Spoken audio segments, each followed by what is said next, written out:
So guys, I have a Samsung Note 20 Ultra 5G. Nagkaroon siya ng line. Una, isa pa lang yung line na nakikita nyo. Overnight, I used to charge my cellphone. No? So, after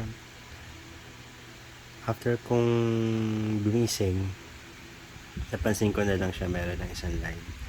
Then, the second one, or yung second line, right before my eyes, nakita ko siyang lumabas as I charge yung cellphone.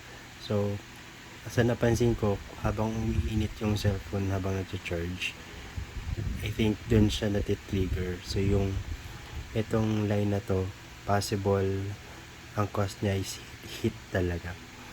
But I don't know with Samsung, ba't nangyayari to sa LCD nila. So, very common siya na nangyayari sa mga Samsung LCD. So, Samsung baka kailangan mo kailangan mo nang ayusin yung problem na to with your customers. So, yun lang guys. And, wala na ako magagawa dito eh. Kahit ibenta ko to, sobrang baba na rin. Yun lang. Bye-bye.